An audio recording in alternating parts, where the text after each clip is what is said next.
On today's episode of the Apex the Podcast, the boys don't have a guest this week because there was no action this week. We decided to wait a little bit longer to get another guest. So in the meantime, what we do is a collective, all three of us, gun ranking tier list. That's pretty funny because of all the differing opinions there. And then we also go on the other side of the ad and do a bunch of competitive Apex Reddit questions and Discord questions sent in by you guys, and then we go to the heart to heart and round out the show. Next week, we'll have more to talk about with the ALGS in action. So, ladies and gents, without further ado, let's get into the show.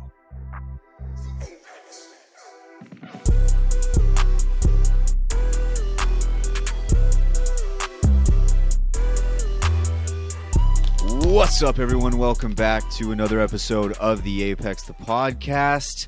Boys are here. We're ready to go, and we have a jam-packed show for you guys here today. It's going to be a little bit different because there hasn't been a whole lot of ALGS action to speak of up to this point. They did move it back a week because they're trying to work out some issues right now, which I fully respect. I'm glad they're going to do it because those disconnects were annoying. And yeah, so I'm just happy they're focusing on that and trying to work through all the issues that have been leading up to this point. But ALGS postponed just another week. I'll take that all day long. Let's check in with the boys here. Finn, how are you doing? I'm doing great. I've had a very solid week so far. Can't complain. It's been, I don't know, I had a good Easter Sunday. Went to church. It was fantastic. And then I got to eat a great, delicious barbecue meal with the fam on Sunday. So I have no complaints here other than missing ALGS for the weekend because I was stoked to, I was wanting to watch some ALGS, but it didn't end up happening, which is A-okay. Like you said, Wyatt, I think it is a good thing that they pushed it back to try and get the correct things out that needed to be corrected. So, yeah, but my week's been great. Really no complaints here. E, what about you? My week's been good. It's been some nice time off from like gaming content and all that stuff. Been posting a little bit on the socials. But time off for Paystock has been good. Been getting to spend a lot of time with my wife, which has been really nice. And yeah, I'm thankful. Like I feel like in my life, the thing that causes me the most amount of any amount of like negative emotion comes from me playing Apex. Apex Ranked, good old Apex Ranked. And so I've had some like time away from it, and I've just been in a like much more steady, just constant state of like joy, And I'm like, I mean, obviously, like I'm spending a lot of time with my congregation and I'm able to volunteer and serve in ways that I'm really thankful for, and that's been going really well, and it's been fun. And yeah, so I've just been taking some time away from content, and I've just been big time happy. And I got to go hiking again today, which was lit. So that makes the week super, super great. And I decided today that I am for sure at some point going to make a hiking channel, like a hiking YouTube channel, and then like make like short form content from that as well. Just like almost like a podcast on a hike, or literally just anything like funny moments that happen from the hike, and then maybe get to the point where like I have like guest hikers on and like people come out and we go hiking and film it and shit. And I just think that'd be super, super fun. And definitely something I want to do in the future. And so yeah, I'm doing well. And then I'm excited to get back. Like the time off has been really great and I've really enjoyed it, and it definitely makes me more appreciative for what I do get to do. And so I'm excited to come back refreshed, ready to take on this solo to masters challenge that I got going on. Shout out that boy Scrappy for the inspo on that. And then after I get done with all that, then I get to go into Realm, and that'll be super fun, and I'm excited. And so yeah, it's been a good week for me, and I was a little disappointed because I was excited to coach tonight, because tonight would have been my first time coaching the E8 boys. Designful, Zach Mazer, and Chaotic, which would have been super fun. But the boys will pop off in the coming weeks with the reschedule. it definitely is the right decision. But yeah, I was looking forward to some ALGS. But yeah, excited. I'm good, man. What about you? I am chilling. I had a good week, good everything. I had for Banner, I had my first ever merch drop that I've ever done. Never had merch before. That was really exciting. The merch won't make any sense to anybody who doesn't listen to the show, but essentially, it's based off of like it's kind of like it's a funny play on words, but it's cool because on the show there was this one girl that one of the guys on the show wanted to ask out for the longest time. He couldn't do it. He couldn't find the courage to do it. He finally did, and she hit him with the word possibly. She didn't say yes, didn't say no, said possibly. And it's been a joke in our group for a little bit, like that. It's funny because he kind of got rejected, but it's kind of That's turned into terrible. That is so terrible. it's the worst by answer the to way. get. Like it's such a Dude, bad what? answer. Imagine Um, going up to a girl being like, "Hey, we go on a date," and she says, "Possibly." Yeah. No, I mean, that is you'd rather awful, just have a bro. no at that point. Yeah, Like, at you'd that rather point, just be say like, no to me. Yeah, Mhm. that's what he said. That's what he said right after. But yeah. So we made it a joke for a little bit, and then it kind of turned into it's like, we turned it into a positive. It's like with anything in life, there's 100% there's a chance that it doesn't go your way, and there's a very good chance that things don't turn out the way you think they're going to turn out. But if you don't take a chance on it, you never know where it's going to go. And so when people ask you, like, do you think you can really achieve all these goals? You say, possibly.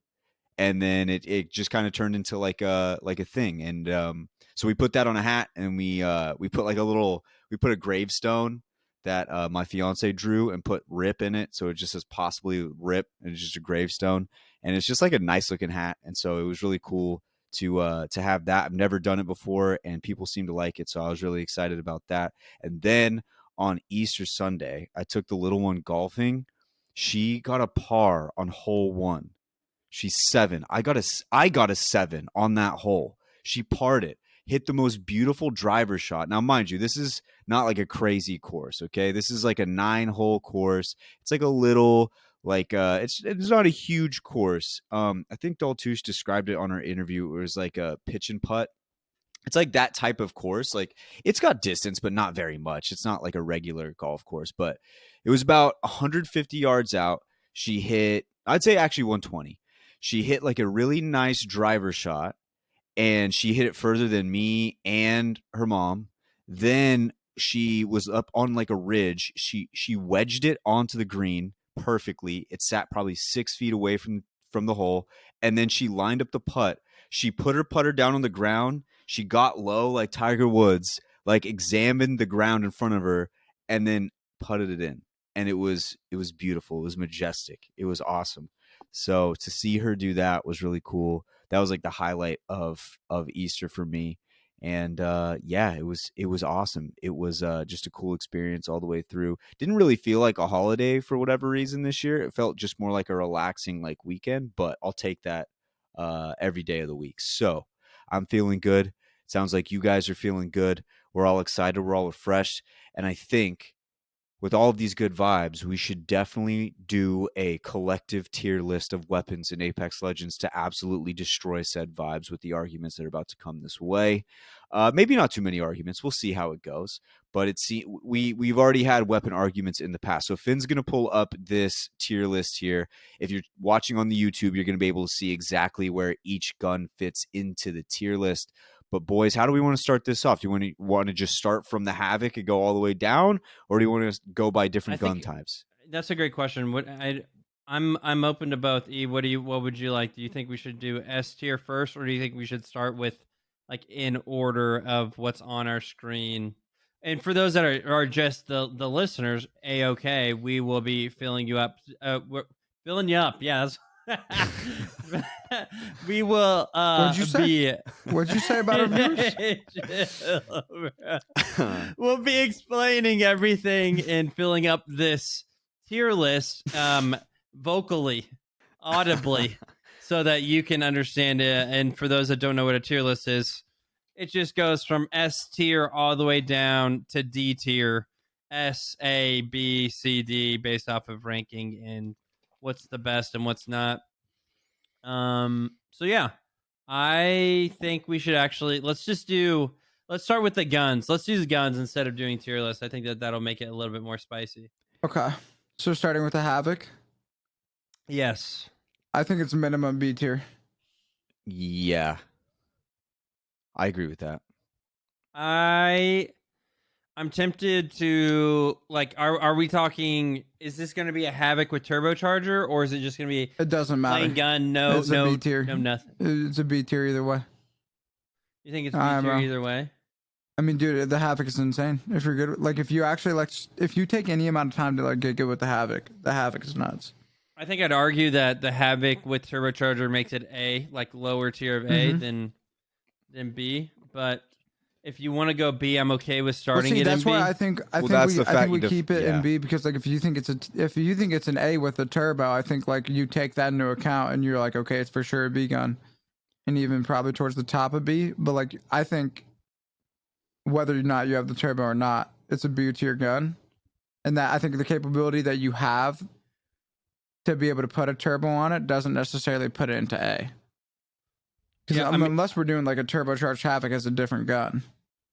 But I mean, I Yeah, just think I get that. overall, It's Havoc's also- A. I get that. I get I that. It's mean, also Havoc just A. the fact that you have to find the turbocharger, I think, has to play into account with it.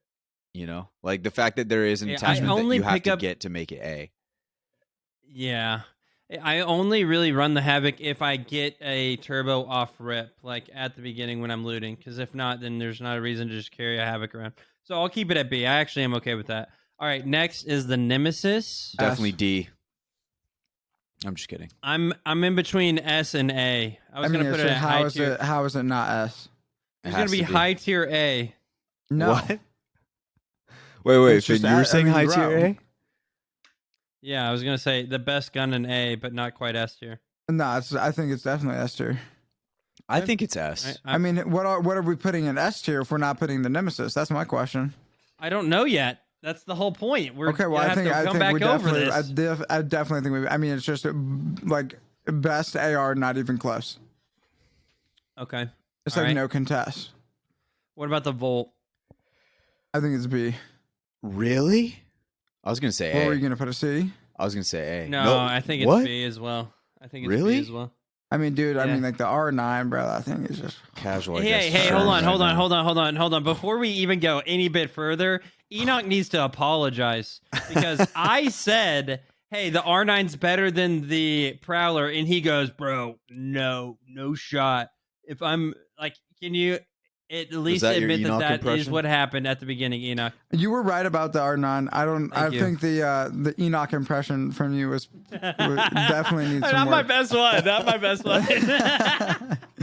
But yeah, I was wrong about the 9.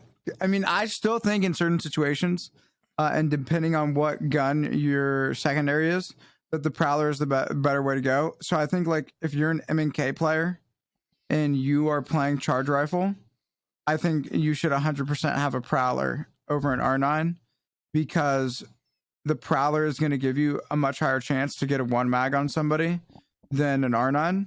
Yep. And just your sheer amount of like damage you're able to put out in those close to mid-range fights is just way higher on a Prowler than an R9 yeah. because of the bullets. I agree. So but like as a controller player who plays SMG Wingman or SMG AR, like yeah, I'm a rip the 9. All right, so we have 2 votes for B, and Wyatt voted A. And I think definitely like, I'm not trying to be that guy, but does Wyatt's We can have the vote conversation. get Yeah, as we much can have the weight as me conversation. and yours? I think it should. I mean, in a way, there's like, is this a casual list or is this like a high tier rank I slash would pro list? No. I'm saying I want your guys' vote should carry a little bit more weight. I think I'm here as like the court jester. I'm gonna wear the clown hat for a little bit. I'm gonna wear the clown shoes. I'm gonna have the big red nose, and then all the casuals are gonna tweet me after the episode and be like, "I kind of agreed with you, bro. Don't worry." And I'll be like, "Yeah, thanks. I appreciate it." That's usually what happens. The Volt was better. The Volt was A tier, bro. Trust. I think I have it at the top of B though. I think I have it over I the can Havoc. I can see from like a more casual perspective why the Volt would be an A tier over B tier, because it's just, it still remains the easiest SMG to use. Yeah, like that thing is just so easy. It's just when like the damage output compared to like a Prowler or a 9, it's just not quite there. I could see, actually Low tier A, high tier B. low tier A, high tier B. Yeah, because Let's I mean, just keep it at B for now. Let's keep it at top of B for now. I think it really comes down to whether or not we think it's better than the car. Actually, I'm completely cool with having S tier R9 because I mean we haven't gotten there, but we all know. And then I feel like Prowler is a solid A. Then we'd have the B tier Volt The Volt and SMG, car. C tier car, and then D tier alternator. Dude, I don't know. I think car Actually, I don't know. could be I think arguably you B. got C tiered alternator as well. Okay, all right. Let's save that. Let's Okay. rip him. Let's keep ripping. Yeah, so yeah. Devotion, D. C tier. What? No, I don't think it's quite D. That thing shoots pebbles. Maybe I just You missed think a this lot is of better bullets. or worse than I'm a good with putting P2020? it in D. You putting it in D? I I'm hate with the Wyatt. devotion. I'm with the jester. Okay. I'm not gonna argue because it's not worth dying on that hill, but I think it's definitely C and not D. But that's just I me. mean, That's what- I'm a just What makes say, it like, C? it just fell mag. off crazy. Like with the nerf to like Horizon and everything. Like I feel like it's just so easy to like play around it. Like unless like if you're swinging the corner on somebody, right, and you're just gonna hit fire off, I definitely think it's S tier and it's just the best. But I just think for the majority of players, you can outplay a Devo I simply agree. by timing your peaks.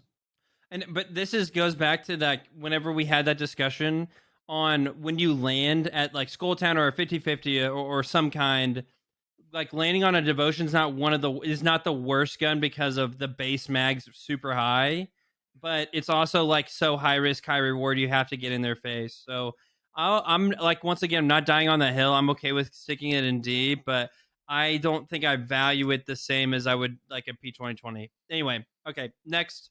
I L-Star. wanted to side with Wyatt at least once, and so now I got it out of the way. Yes. No, you do. Okay, L-Star. C. Yeah, I was gonna C? say C. Over D. You'd rather carry an L-Star than a Devo? Yeah, Yes. Flashbang. Okay. What I about won't you? argue on that either. I still think they're both garbage. I'm trying to get them out of my hands. So, all right, triple take. You know, what'd be funny is if I just throw my take out there first, and then you guys just say yours right after. I'm saying A on triple take. I love the triple take. Way too high. Yeah, I'll go C tier. I was at thinking best. C. I was definitely thinking C. C at best. See how funny that was? That was hilarious. All right, we'll go flatline next. S. I was thinking A or B. I'm at A. They call me Mr. Flatline. It's the first one to go into A tier. Next is car. I know I'd said C earlier, but I think more so B. Yeah, I think that you were faded by saying C because I was like, "There's no shot." Definitely A tier on Do Prowler. you think they should add an attachment to it now that like the R99 and Prowler are pretty strong, and then the Volt is never really kind of left? Like, do you think maybe they add something? I don't know what it is. Maybe a I think you should be stabilizer able to or- put to just keep it as like something that's like different from the other SMGs. I think it should be able to have a barrel save. I'm Oh, down I- with the B I like save that or a idea. I think laser. that'd be cracked because then you make it like the car. It's like the ranged SMG almost. It's got to Yeah, be I one or think the they're- other, not yeah. both. Yeah, but I do think that it gets its value by having different like you can have different mags in it. Like I think there is value in that, and because of that, you can carry. I don't know. I'm gonna keep it at B. I think it's a solid B. I don't think it's I think it's right in the middle of B, but like I'm not upset about it. Okay, Prowler. I think I'm gonna go A. I don't think it's quite S. Yeah, it's A. I'd for say sure. A. Yeah. Like A plus. I would put it. I would put it at the top of A. instead of flat. Mm-hmm. Okay. I think the Prowler's way better than the Flatline. All right. What about the Rampage?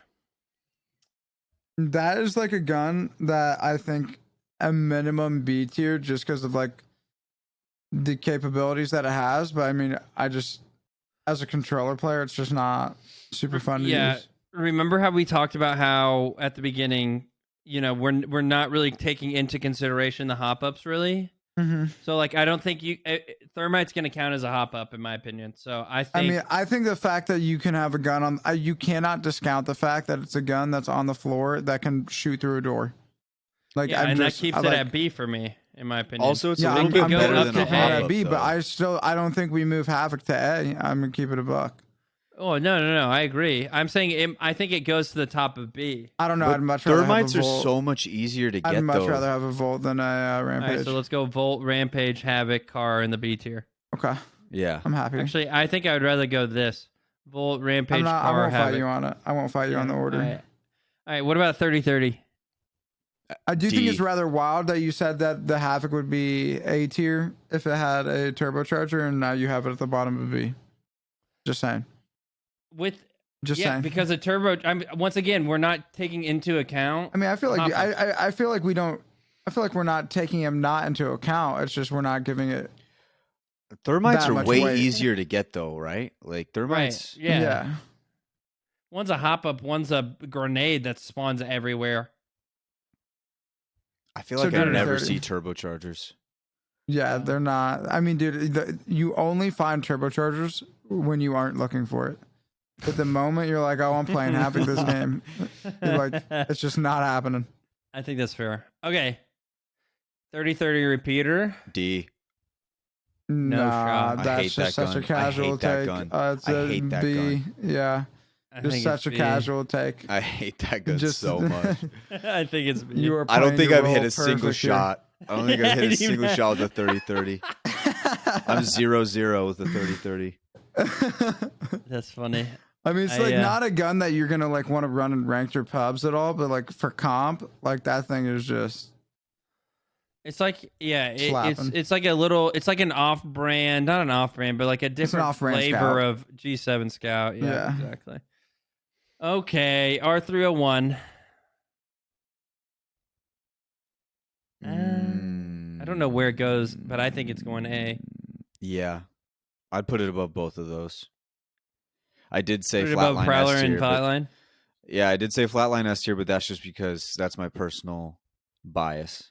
But if I'm looking at it objectively, I'd put it above both of those. Enoch's taking a gander. I don't know. I don't think it's better than the Prowler, but I'm okay. I won't fight you on it.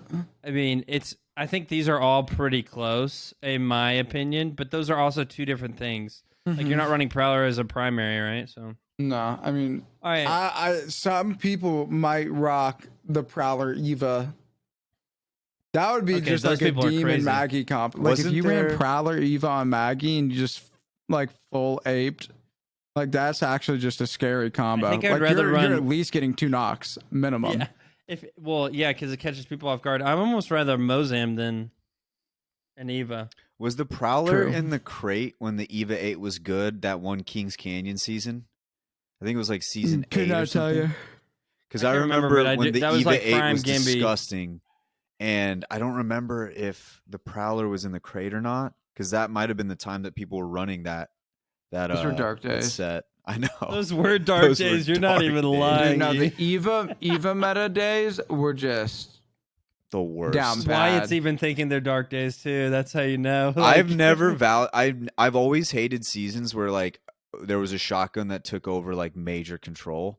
Like I remember I think season 5 the Mastiff had come to the floor and it was insane. Like you could 2-shot somebody with purple armor pretty much. Like I hate seasons that premiered a shotgun. Like that always bothered me. And EVA 8 was so annoying that season. That's fair to think. Okay, let's move on. Let's go alternator. B? Solid C, C? C Okay. plus, or yeah. low I tier put a B. C. Because it's like alternator is one of those guns that it's not a bad gun off rip. It's actually super sick off rip. but it is not a gun you're wanting to take to mid to late game at all. It's like a placeholder. It's like always the bridesmaid, never the bride. That's a great point, Wyatt. I actually love that analogy. It's like, yeah, it pretty much holds all your attachments when you get an R3. So or an R9, I guess. Okay, of course, R9 is next. S. Gotta go to S tier. Yeah. S. It is so strong right now. I'd even put it above the Nemi, low key. I was gonna do that. I was gonna wait till we get to full S and then we kind of rearrange, but I think R9 and Nemesis are very. I think R9 is more set in S than I think the Nemesis is, but I will say I understand the argument for S here for Nemesis, so that's why I was in argument with it. All right, P2020 D. D tier. Unfortunately, that bad boy's got to go there. We don't have to talk too much on that. All right, Spitfire.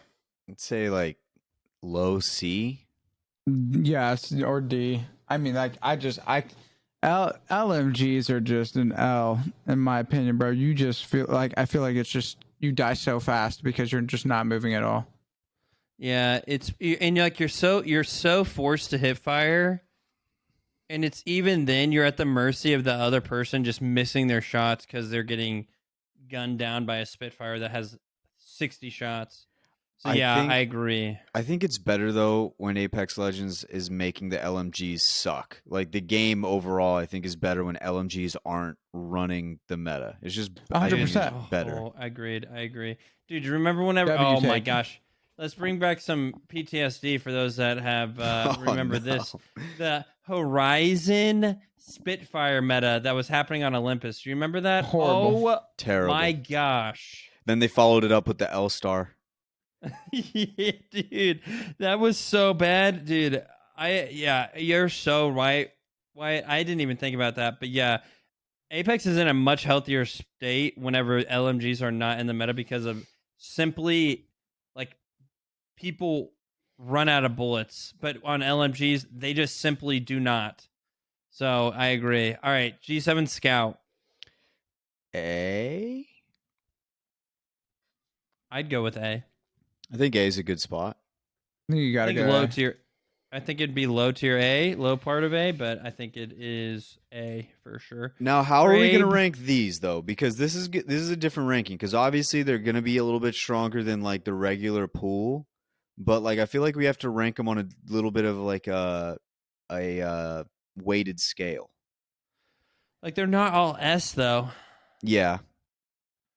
Let's do those last. Let's do those last.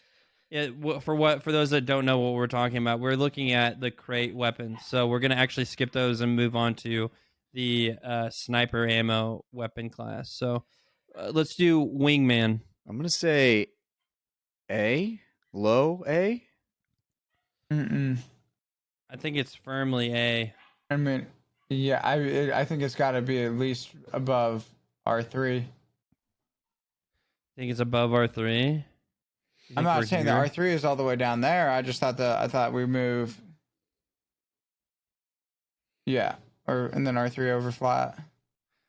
I mean, I don't know. I think in some ways the Wingman is S tier, but I know that it's. I mean, I think the Wingman can be an S tier gun. It's situationally S tier. Yeah, I agree, but that's why it's an A because it could have its little pop off moments to reach the S tier, but it's not quite. It doesn't quite hold the same weight, but I'm not upset running a Wingman at all. I also will say with the flatline, I feel less inclined because I'm not an M&K player to be like, I don't care for the flatline nearly as much as I think an M&K player does, or whenever I'm playing M&K. Like the flatline is so good on M&K comparatively to like, in my opinion, controller. It's so much harder to use on roller, especially at mid to long range. Whereas on, like, I think we're thinking very much in a controller mindset for this for this tier list, but that's because we're all three on roller, and I think it would be very interesting to hear an M&K perspective. But I think it would still be pretty generalized. I think this would still be about the same. All right, continuing on, charge rifle. Could we make like a bitch tier? We add a tier. Yeah. Could we like think add it's- just like a big FU tier? You gotta add it's gotta be an S tier, but like gosh, does that gun just hate ruin the doing game. it. That thing has gotta be a care package gun ASAP. Like if that's not a care package gun next season, they just don't care. You Like they crying? just don't care. Just I think that's imagine fair. how much more fun that would be to watch if it's not charge rifles and they're having to use like sentinels and longbows instead. I don't know. I think it'd be much more fun to watch from a viewer's perspective. Well, I think we can firmly say that it is an S tier weapon. All right, next we're gonna go longbow. C? B? I think it's in high C. Middle C actually. I think middle to high C. I actually agree. What are you thinking, E? For the long bean? You said C. Yeah, I'm happy with that. yeah, I am too. All right, the Sentinel. I'm gonna throw it in B. Mm-hmm. Only because of the charge up, though. But the charge up It goes has crazy. capabilities.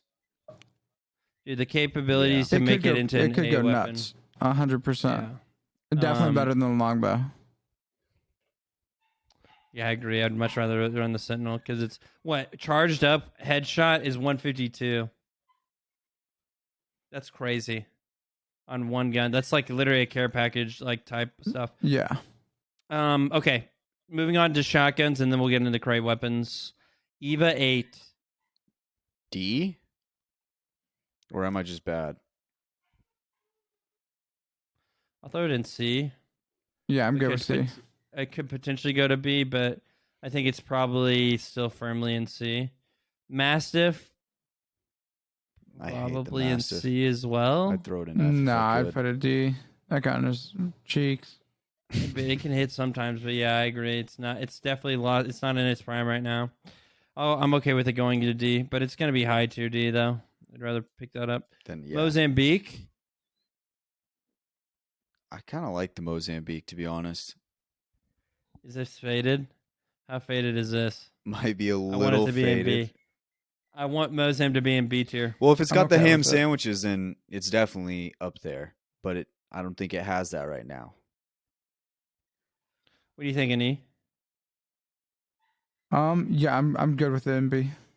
Wow, that's crazy. Okay, PK. I A. think it could be argued for A or B. I think Low it's A. tier A. Yeah, low A. Low key, I think the Mozam's better than the PK. Really? I think in certain scenarios it definitely is. Like peeking around corners and stuff. Like if it's an open fight, I'm taking the Mozambique. But if I'm in a close quarters fight, I'm taking a PK. Yeah, Yeah. Mm-hmm. I think that's fair. All right, need y'all's help on this. But lastly, we're do the crate weapons right now. Okay, let's just get the easy ones out of the way. RE45S. Yeah, that one's best gun of the game, in my opinion. Hemlock. I'm gonna sound so stupid right now, but the Hemlock sucks. It might be one of the worst crate weapons I think that they've put out, other than maybe like I the think it's early A. L-Star. Really? All right, I just suck. No, I agree. It's A. Okay. That's where I would have put it. I hate that Um, gun, dude. I hate it so much. Bowcheck S tier. Oh, dude, come It's on. S tier. Oh, dude, no. It I'm is. like, I'm voting It's S A. tier. I'm voting high A. It's S tier. Hmm. Bro, it's 70 an arrow. It's such an easy 3-tap. I'll Looking give. at the- I'm not gonna three-tap say anybody. no. I'm just thinking of like the late situations. I feel like you'd almost rather have a different gun. Like I if mean, it's- yeah. I mean, I still think it's S tier though. That's low S for me if we're gonna put it there. I mean, like, okay, see if you're taking that into consideration, right? Then like charge rifle, it's not a good like game weapon either. That's true. That's true. That's true. Yeah, I'm with you on that. I also think charge rifle goes up here somewhere too. Like charge rifle is like. Just for the general havoc it wreaks on this community. Where does Kraber go here? I mean, obviously S tier because Yeah, you just got. I mean, like it's Yeah. you got to throw it in S. Do you think they'll ever so make no it way. like a ground weapon? No, I don't know. I don't no, think so. That'd be crazy. that would be horrible. Okay, Not a bad So, list, boys. do you like the list? Do you like the rate? Like, do you like where they are placed inside their own tiers, or do we need to go over it? No, I mean, if I were to come up with a tier list, I'm like pretty solid on this. Yeah. Okay. If I were to do one without you, I would probably like come to a very similar conclusion. I don't know if the Mozam would be as high up, but I like how it was a little like a spicy pick, Yeah. and of so I course. was good with it. Okay. For those that are, just the listeners, we'll go over our list one more time so you guys can see or listen and know. So for S tier, we've got RE45, Charge Rifle, R99, Nemesis, Bocek, and Kraber for S tier. For A tier, we have Prowler, Wingman, R301, Flatline, G7 Scout, Peacekeeper, and the Hemlock. For B tier, we have Volt, Rampage, Car, Havoc, 3030, Sentinel, and the Mozambique. For C tier, we have Alternator, Longbow, L-Star, Triple Take, Spitfire, and Eva 8. And then for D tier, we have Mastiff, Devo, and P2020. I don't mind it, actually. No, I really it's think good. this is a pretty solid list. I think it's good. Man, I like low-key wish the Alternator was better. I don't know It'll make why. a comeback. It's so satisfying. I hope it makes a comeback. It's so satisfying to use. The only way that would really come back is if they added disruptors back on the ground, which I don't think they're going to. But I mean, the RE goes crazy. So I don't know. But I'm satisfied with that. I really am. No, that looks really good. I like that. Yeah. That was a good list. That was a good little list. All right, ladies and gents, thank you guys for tuning into our tier list. Solid list produced by all three of the boys here. We are going to hit a quick ad, and then on the other side, we're going to get into more of the questions from the Competitive Apex Reddit that we have set up. Feel free to send any questions in there whenever you please. r/Competitive Apex. We'll hit this ad, and on the other side, answer some questions. All right, Competitive Apex Reddit questions. We answered a few last week at r/Competitive Apex on Reddit. Let's get into a few more because there was a few left. The first one, Global_Painter 1020 says, how much does a team's game plan change throughout a series depending on their points in a series in ALGS? Do you park the bus when you have a banging first few games? Do you make desperation calls when you're behind the pack in the standings? What is the protocol? How often does this happen, if at all? Finn, hit it. Well, I think you can talk about it as well. I don't want to just only take this question, but I think I do think that there is a little bit. There has to be some changes that happen. Maybe not have to. I think one of the biggest factors is this match point format, or is this just like a 6-game set in a pro league match, right?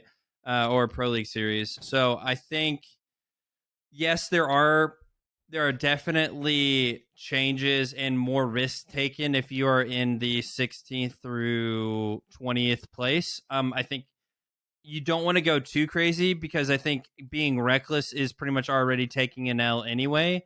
But I do think that you do take a lot more chances whenever you have a lot less points just by risk taking. Like you don't get nearly as many. I mean, if we're talking pro league, you're only getting 2 points if you get like 16th place or something. So what's really the difference between 2 points and like 1 point in 18th place? Like, I mean, you might as well go and try and work your way in to get a higher placement. So to answer that, yes, there are a lot of either legend changes to kind of like open up that type of I don't know, risk factor, I guess would be the word, for a chance to have, more aggressive, more than likely. A lot of times that just means people are going to be playing and fighting a lot more, taking more chances, or rotating towards the fight instead of away from it. So I do think that there are changes that definitely happen throughout a series. I guess an interesting point made is like parking the bus. And I think it's kind of the opposite effect. I think you do take a little bit less risk whenever you know that you're in first, but a lot of times that can paralyze you. And because of you not playing in your quote unquote normal way, it like kind of backfire on you. We've seen this multiple times in Pro League and just lands in general. So I think there is an aspect of that. But I just I say it's much more the reverse though. Less parking the bus, but more so people trying to take risks to trying to have a large game to kind of get back into the middle of the pack, or one pop off game can get you to 7th place, right? So I know that may be a pretty broad answer, but I do think that happens. I guess to say it. Do you have anything to add on to that? Yeah, I would say it really depends on the team.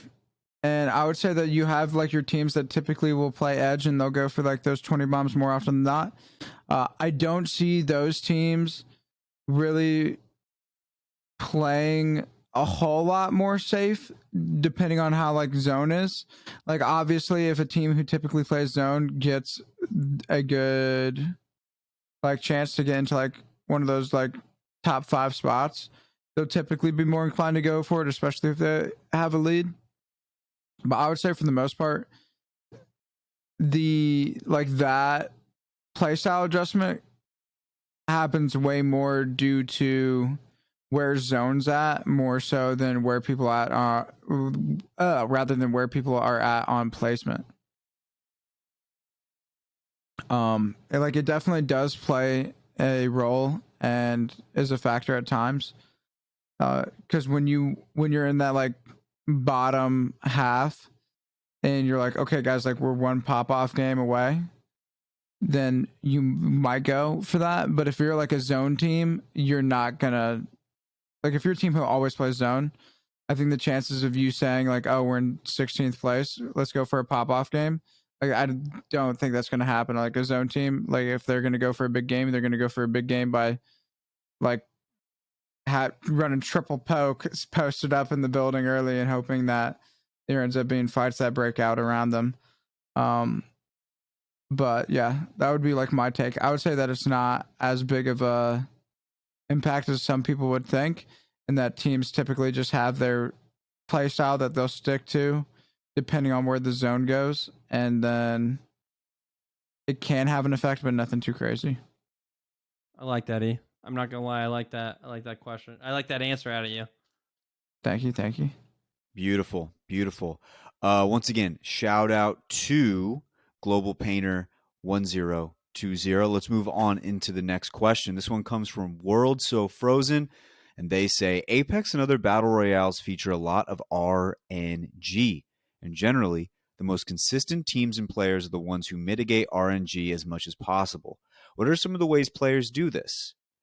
Examples could be landing on crafters for early batteries, crafting a gun they know they play well with, or how some teams will play for zone / play for kills. What are some other ways that you guys have seen players mitigate RNG in their playstyle?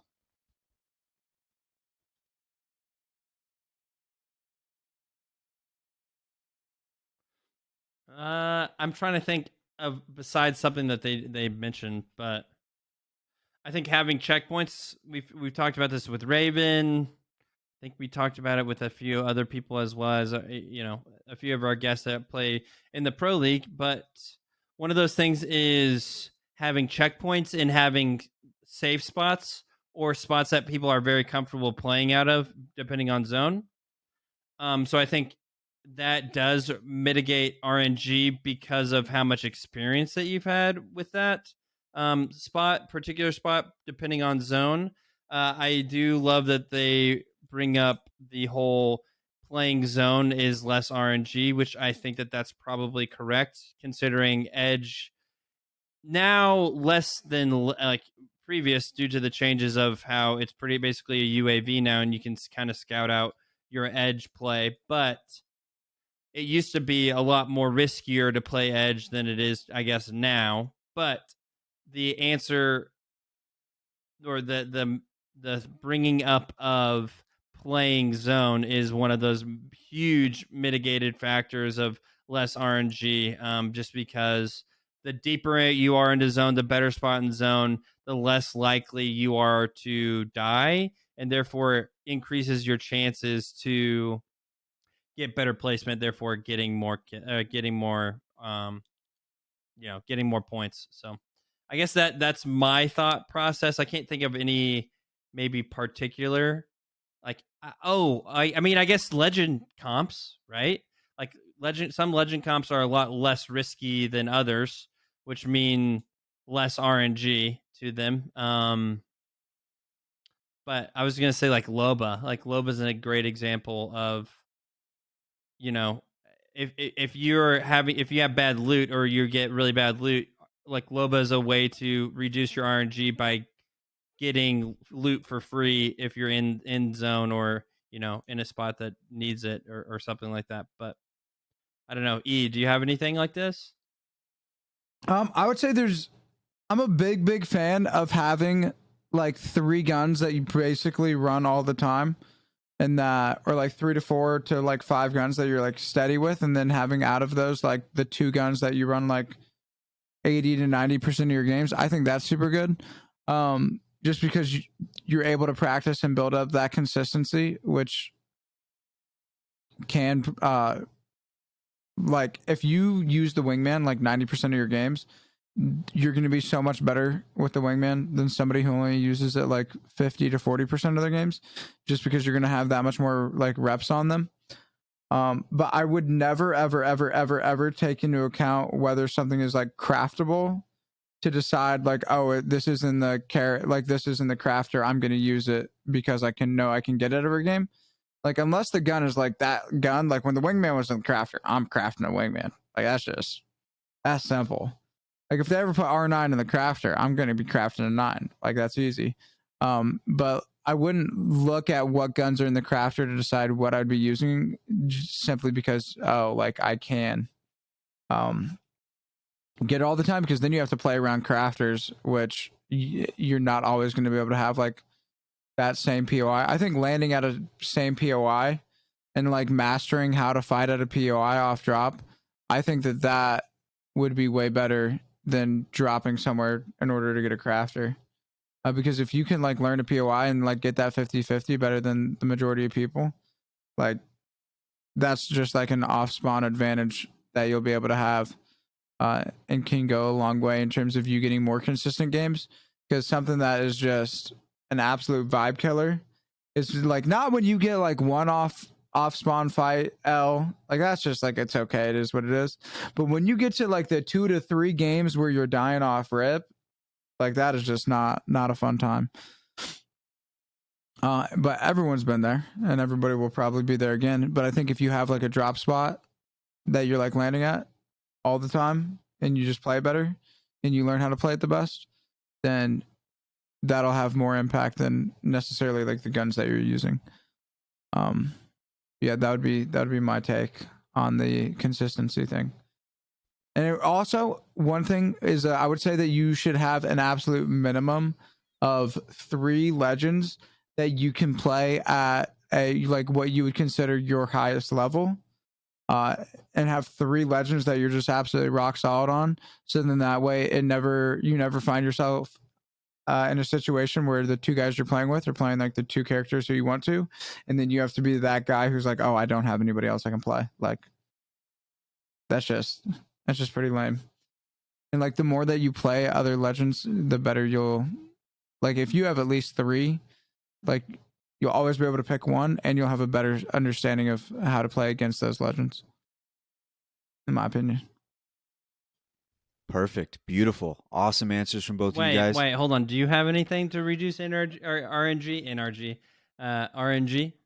I don't know if you had any. I felt bad because, like, I don't know if you have any. I would love to hear from the Casual King if there's anything that you do to reduce your RNG in your matches when it comes to comp or like ranked or pubs even. Run the car. You really want to know what I do? It's going to sound so stupid. I only run 2 guns of the same ammo type. I don't like having to sacrifice spots for two different ammos. I'd rather just have one ammo across the board and get like 300 and then be able to max out with like heals and whatever else I need. So I max, like if I get, let's say it's drop and I get a Prowler and I'm feeling the Prowler, I will go Prowler flatline and I will run that the whole game. If I drop, I get an R99, then I'll go R301, R99. If I drop and I get a Volt, then I'll go Nemesis Volt and I'll run just energy the whole time. That's my own personal thing. I hate having to sacrifice like spots for heals or grenades or whatever, what have you, for two different ammos. I like to just run one ammo. That's what I always do, which sounds dumb probably to some people, but that's what I like to do. Also, the car is just like we said earlier. If you really don't know, like the car is super helpful in being able to switch ammo types. So yeah, that's what I do. I just run one ammo. And then I feel good. I get 300. I max it out, and then I just walk around, and I'm feeling fine. I love that. That's Thank a great you, answer. thank you. Once again, thanks to World So Frozen for the question. Let's move on into Slicky Mickey. They say, what balance changes would you like to see make the legend pool even more diverse than it currently is? I'll start this one because I haven't said a whole lot here.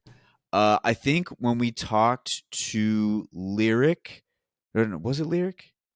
Did I ask Lyric? Was that the guy I asked which legends he would make the absolute like meta if he could? Or was it before Lyric? Let me look. I don't remember actually. Once I see the name, I'll know.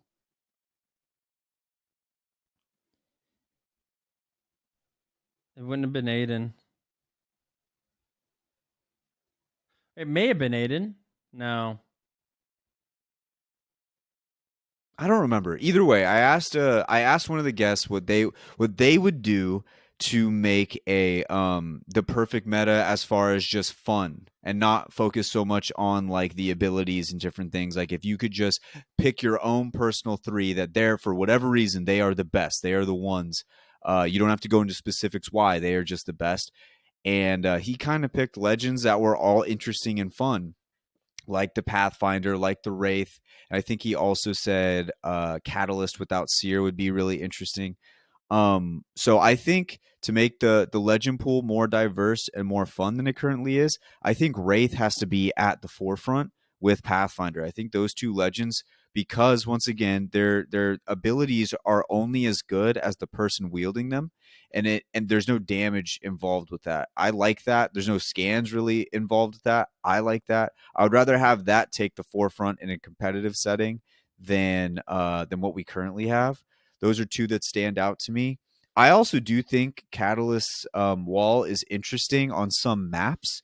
I don't know if I like it paired with the Seer, like I already said, but on some maps, like an Olympus, it would work really well in certain areas of the map and stuff like that. So I think that could be fun. I think my general idea to make the legend pool more interesting, more fun, and more diverse is to limit the amount of scans and limit the amount of damaging tacticals and ultimates, and focus more on the skillful ones that take, a lot more skill to use and to place correctly and to use correctly, so that we get a better product to watch. As far as playing it, I probably wouldn't be the best at playing that type of style, but it would be just more fun to watch. And especially for ALGS, it would be so funny to watch like Pathfinders flying around, zipping around with Wraith portals. There's like 16 Wraith portals in the final circle, and everybody's just going through it like it's a giant water slide, but it's just Wraith portals. I think that would be fun. But that's my personal opinion. What do you guys have to say on the matter?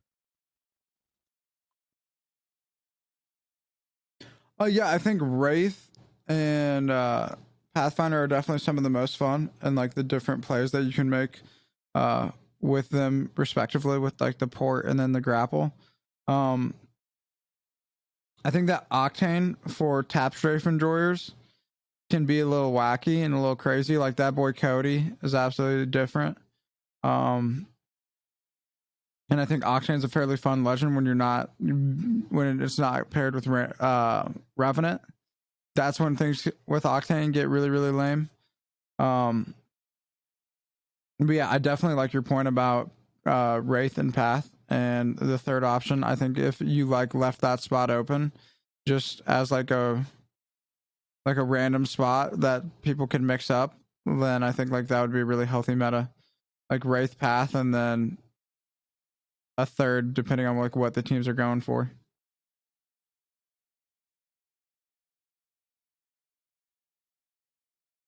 What about you, Finn? You I can't. probably won't answer. Yeah, you I can't answer probably this won't one. answer this one. Okay. Yeah, I like it. That's awesome. That's awesome. I didn't even think about the tap strafing abilities with Octane. That'd be fun to watch. Slicky Mickey, thanks for the question. Let's move on into Steph ANPC. They say, do you think the tripods can get a win on one of these days in the ALGS? I think if they could get their first win, it could change their momentum. I'll kick this one off too real quick because I don't have too much to say on it. I 100% think they can win a match in the ALGS because, given the odds, there's only 20 teams, and if they get a good pull, they get a good zone, they get looted up well, and get some good fights underneath their belt. I think they could 100% win a game. I don't know if it would change their momentum enough to get them to land, but it could definitely carry over into the next split if they continue to work at it and stuff like that. As we were recording today, they had like a really good day in scrims too, so it shows that they're making progress. So I think 100% tripods could win a game, and if they continue to progress like they have been, possibly even win a day and make it to land. Yeah, they're going to be ripping the Loba Rampart Valkyrie comp. And if they can get in what they believe to be end zone in a fairly good time, they should be looking sturdy. Because with Loba and Rampart, you literally just post up, and then you can get heals and everything that you need with the black market from like the teams that are dying around you, which could go crazy, especially with the survivability that you will have being able to hold down a building for such a long time with Rampart. So with that play style, I definitely think if they're able to get to that early zone and they're able to get set up, they definitely have a chance to win a day. It really just depends on how their choices are and whether or not they're going to be able to get into those right buildings. Because going from building to building and like that later zones, if they don't end up in one that the zone's like hard pulling to, can be a bit challenging with that comp without having that Wraith or Bang for crossing. But we'll see what happens. It's definitely doubleable for the pods. And yeah, they did come in first in today's scrims.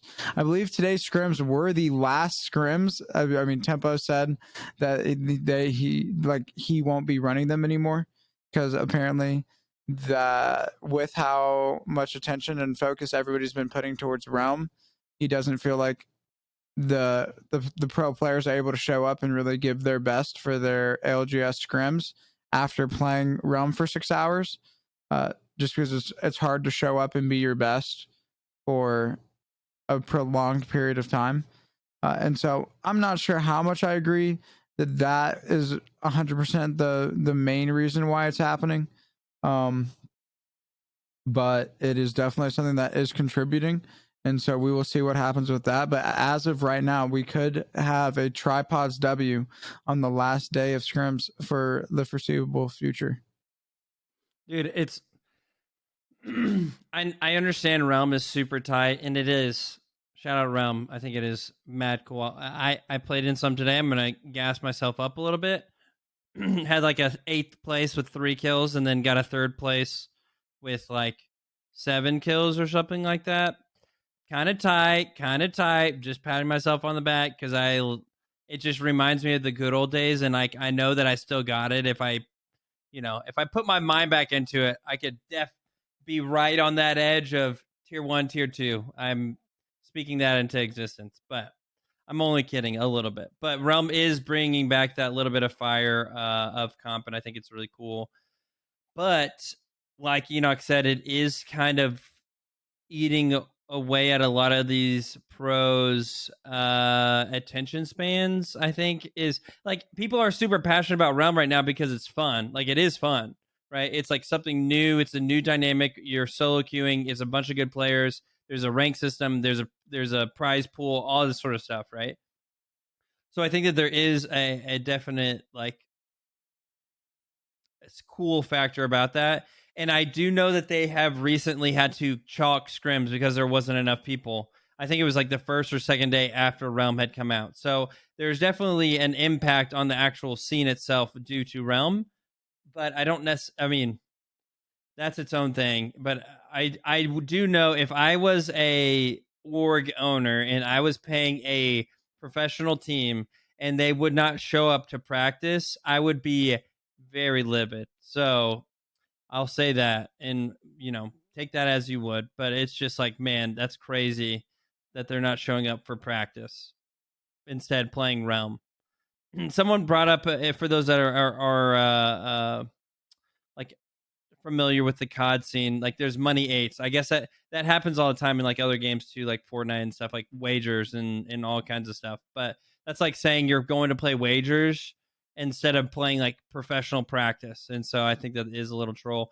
We did see, I mean, dude, tripods are beaming. I saw Deeds today had like a 2.5 in one of the games.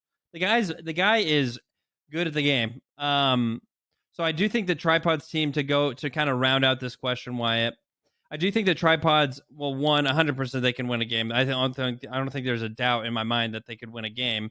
I think it's more so what does it look like for them to have a complete set of 6 games, really. But I think this team can do it. I think this team's on the cusp of doing it, though. Like, we know that how much work they are putting behind the scenes. I just think they have to put it together on a Pro League day whenever it actually matters. But they've proven in scrims. Granted, you can say what you want about scrims, but they have proven that they are capable of being able to do that. And so they've only done 3 days of Pro League so far, so they'll be playing this weekend to kind of get their 4th day out of the way. So we'll see what ends up happening. But I think they have a lot of momentum going into this weekend when it comes to Pro League. And I mean, we're pro tripods podcast, so I'm hoping that they do well. All right. So great question. Great question about the tripods. Hopefully we get to see them get a win coming up here soon. The next question comes from Gorf Life. They say, I got this idea I want to run by the boys and would love to hear your thoughts. Respawn keeps reworking maps, for example, changing POIs or modifying choke points, even small things like moving crafters and beacon locations. My idea is instead of reworking POIs, how about we add some new ones? On maps like Kings Canyon and Olympus, they suffer from their small size, and expanding the map's footprint could possibly help this problem. Maybe even make them comp viable or at least better for ranked. What do you guys think? Keep up the good work. What do you guys got? I think making certain maps bigger could go at like a really long way, and I'm definitely a fan of the idea of just completely taking out areas of the map that are known to be like problematic, or at least adjusting them, because I know that they've done a big job of adjusting them, but like there are certain spots like Landslide, which I think could absolutely use just being chalked and redone again for like the 2nd or 3rd time, as it used to be like Train Yard before, I believe. So they definitely have done things as like removing in the past. I do really like the idea of adding to it, because I think maps like Kings Canyon would get a lot better. Maybe even Olympus, if you added an additional like POI or 2 and you made it a bigger area. It's definitely something that I'm not opposed to, and I don't think it's likely that they'll go that route, because that sounds like significantly more work for them. But you never know.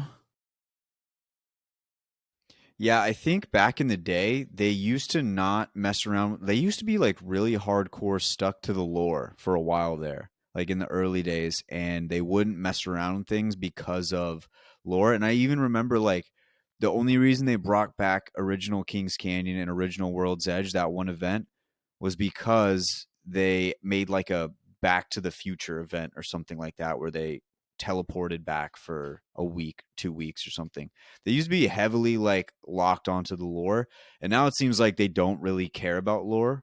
So I think you might as well, if you're not going to hold strong to that, might as well just start adding things to these maps with no explanation. I don't need a fucking explanation. I'll tell you that much. If you added all these different areas to Kings Canyon, or you made it to where like Olympus crashes to the ground and makes it bigger, I don't need an explanation. I don't need shit. I just want the map to be good.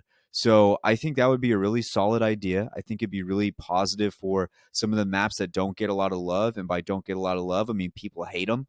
So I think it's a win-win both ways. You don't really need to focus on too much else other than just making good decisions with the POIs. And I think that would be a really solid idea. I love that idea from Gorf Life. Okay, let's get like one or two more in here, and then we should be good. There was one that I saw that I really. Oh, this one. This one comes from Mountain Dew Her. Wow, I just got owned. I just got absolutely got so bro. owned, dude. I got so owned. Mountain Dew Her says, "What steps could Apex take towards their 15 to 20-year goal?"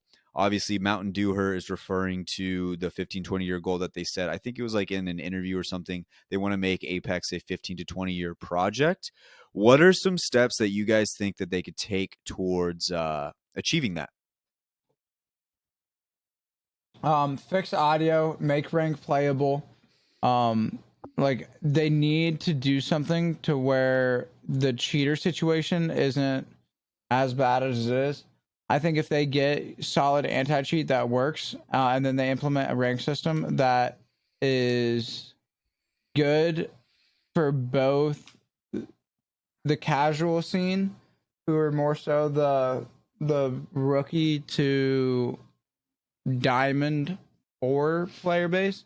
I think if they had like a different way that the rank system worked up until diamond, I think that could go a really long way, because everybody who's in high level was a huge fan of season 13 split one, but everybody who is not a fan of season 13 split one. So if you had like the rank system the way it is now, and then have it switch to a season 13 split one once you hit diamond 4, I think that could go a long way in terms of making ranked better as a whole. But even if you made that change and you still have cheaters just absolutely just griefing and dossing and just boosting and making it so that the idea of like getting pred is just way more difficult than it ever should be, just due to the sheer amount of people cheating and boosting. I think that would go a long way in helping it get to its 15, 20-year goal. Because like those are just two big things. Like it's like the most, at least from what I've seen, it's like one of the most popular game modes, and like the thing that makes Apex compared to other BRs. As although we have seen that, I believe Warzone 2 is getting a ranked system, so about time for them, and it hopefully should put pressure on Apex to like get their stuff together. But I think those would be for me like the biggest things that they could do to get to the point where they're hitting that, because like Apex is such a good game. Like at its core, it's such a good game. It just has some pretty blatant problems that need to get fixed. And once they make those fixes, I think we're like looking at a really, really great game, and a game that at least in my opinion, does have like the potential to be a CS:GO, where it's multiple years down the line, and it's still pulling the numbers, popular, and is seen as like a sport, and has like solidified itself. I definitely think Apex has that potential if they're able to fix the problems that get in the way of being able to enjoy how nice of a game it is. Because like obviously like audio is pretty bad. There's a lot of like annoying things that are problems, but like cheaters and just like bad rank system, in my opinion, are the ones that have like the biggest impact towards and not being as fun. Yeah, I got a few fixes I feel like they could run with here. Some structural ones. The servers, we've complained about this forever. And I think they've done recently they've done a better job at them. But I think servers are definitely a thing. You got to spend money to make money. And at some point, you got to take some of those earnings that you've made, and it's public. We know how much they have made on Apex Legends. You got to start using it. If you want this to truly be a 15, 20-year project, I don't see how you can just continue to put off the structural stuff. getting new servers, getting servers good enough to withstand like the player base and the amount of players there. We did see that they opened up the Wisconsin area, which I think is really good for live service. Like I think it's almost specifically for live service, but they have plans to make it go deeper than just being a live service studio. So that's good. So congrats to them, but we got to continue to do that. And then some other structural stuff. Obviously the audio is so bad. It's just so bad. I had a guy run up on me in water last week, and I had no idea. How do I not know somebody's in water running up on me? That makes no, like, it's just, the sound is so ridiculous. It's so bad. Do whatever you can. Once again, you got to spend money to make money. I'm sure you can find somebody, something, somewhere, somehow who can make the sound not so bad. It is just so bad. It is crazy. I think that's it for structural. I also think there's going to have to be a few more seasons along the way. If you're going to continue to add and add and add, meaning legends and weapons and all that different type of stuff, there has to be a point where you separate casuals from competitive. There just has to be. If you really want this to be that long of a project, at some point you have to be like, okay, we have to separate this, because it's not going to be viable for either side to continue to have it the way it's going right now. We're running up on what, 22 legends? Like, that's a lot of legends. One of my favorite games of all time, Overwatch, the mistake I saw them make was they added so many new legends in, and then they did such a bad job of tried to make every legend good in their own way, which I can respect to an extent, but when it comes to like the ranked version of it, it was so bad to play. Like, it was just so bad to play. There has to be an arsenal of legends who are meant for that high tier, high level gameplay. And then it's okay to have some legends who are just meant to have fun. I don't think there's any problem with that. And a lot of people aren't going to be out there playing ranked or competitive. They just want to have fun. If this is a 15 to 20 year project, I assume there's going to be a lot of people out there who are just playing to have fun. You got to split that at some point. And a major one for me, I think, looking at a Halo 3 type Forge mode, or having like a Fortnite creative mode, but with Apex involved somehow, I think that that just broadens the horizons of this game by so much. There's so many cool things that we could mess around with. There's so many cool game modes that, I mean, just from having the public or private matches open to the public now, like people creating their own tournaments, doing this type of stuff. If you made like an Apex creative, I mean, the possibilities are endless if you do a good job of it. So I think those are some of the things that they could take into account and move forward that way. And yeah, I think that would be a very good start. But I think it all kind of right now, I think the focus should be structural. And then later on, I think we can start focusing on the content side of it, because Enoch's right. Like, the game is already so good. There's just certain aspects of it that are annoying in game. Like the charge rifle is bad, sear, annoying. Those things are annoying, but you'll still play the game. The structural stuff is what gets people pissed off. The cheaters, the servers, all of that is what gets people to be like, dude, why am I putting time into this? So if you can figure that part out right now in the present, and then in the future kind of mess around and tinker with all that other stuff, I think you're winning at that point. I think we have a 15 to 20 year project on our hands, and then maybe right at the tail end of it, just slap on Titanfall 3, bang. Holy shit. Now we're going even further. That's just my thoughts. But once again, that is a fantastic question from Mountain Dewher. Thank you, Mountain Dewher. You're always sending in great questions. And yeah, Mountain Dewher, thank you.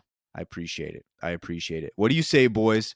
I think we've answered enough questions here. What do you say we head on down into the heart to heart and send everybody on the rest of their week? Let's hit a quick ad and get into the heart to heart.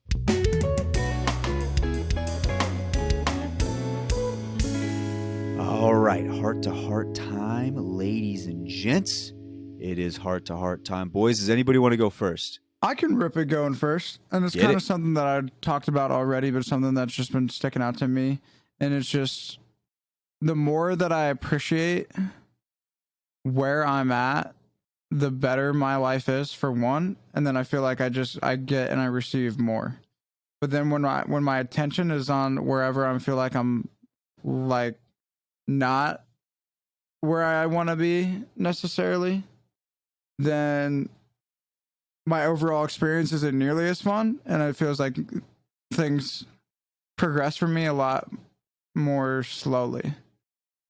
And so I think that is a testament to like where you place your energy, like where you place like your attention and your mind has like a pretty strong impact on the way that you overall experience life, and not just like your day-to-day moment to moment experience, but also like in the way that you're able to like build momentum towards the things that you're working on. I think if you approach anything with the attitude of gratitude, I think that that's a way better way of looking at it than looking at it from a position of like, oh, I don't have this or I don't have that.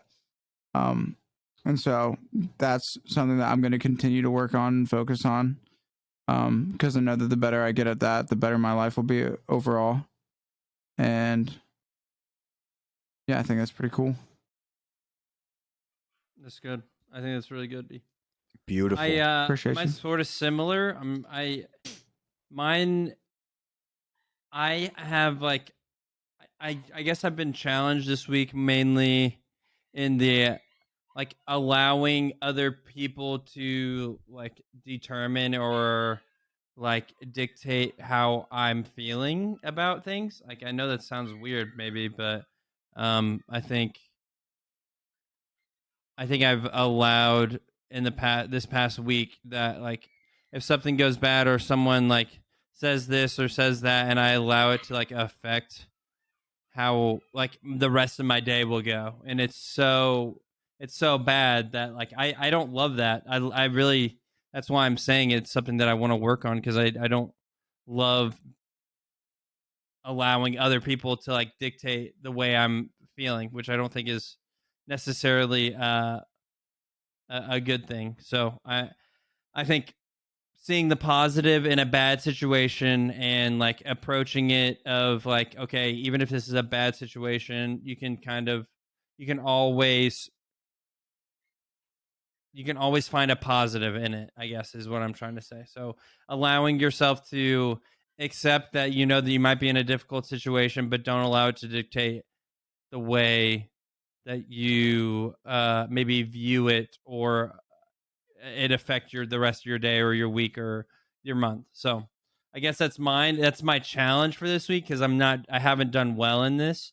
But I think for me, hopefully the next time that I have a heart to heart, that I can say like, yeah, okay, I've gotten better at this. But I have just noticed that has been something that I've been struggling with the past week. It's beautiful, man, though. Just like, recognizing it. That's always the first step. And a lot of times people can't recognize something that they're doing. So that's a good step. It's a good step. My heart to heart this week, kind of just more what I talked about at the beginning of the show.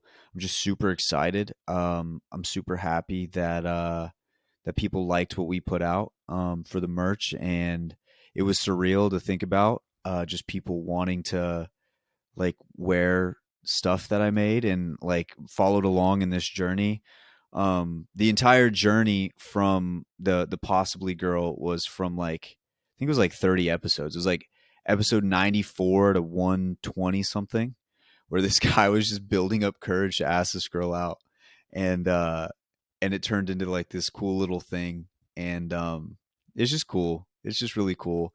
And then I have some other stuff in the works too, where I'm gonna be, trying stuff out. So I'm kind of broadening my horizons a little bit, and it's surreal. Just the people, like I got a voicemail, because on Banner we do like a voicemail thing.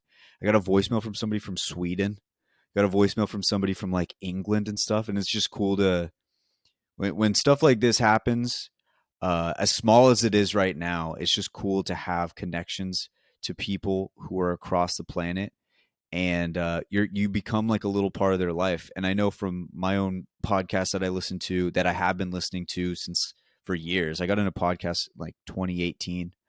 Um, I have like those shows that they've stuck with me so long. I I feel like it's family at this point. They've gotten me through so many tough times, and to think that we do that for them is so cool, and it's so awesome. So I'm just feeling very grateful this week, feeling very happy with what I've accomplished up to this point. I still have a long way to go, and there's a lot of long nights where I'm just staring at the ceiling, being like, I could do so much more.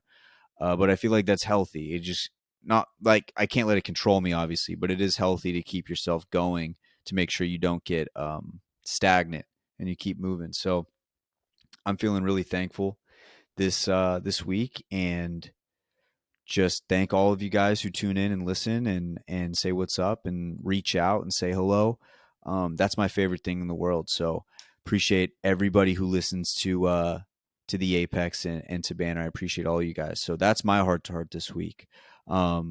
Just a big thank you from everybody out there. Ladies and gents, that should just about round it out for this week's episode of the Apex, the podcast. Fun little episode. I like these ones in like the midst of ALGS, but we're waiting for action to come. Hopefully by next week, we'll have a little bit more to talk about, some news, all of that. We'll get into all of the action.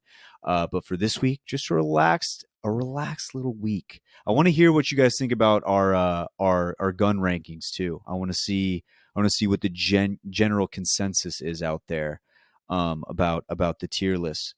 So you can do that by clicking the link down below. Go into our Discord, and there you can join in on the conversation. You can get everything going, as well as all of our social medias and all of the different venues that we partake in. So without further ado, ladies and gents, we'll catch you guys next week for another episode of the Apex Podcast. See you.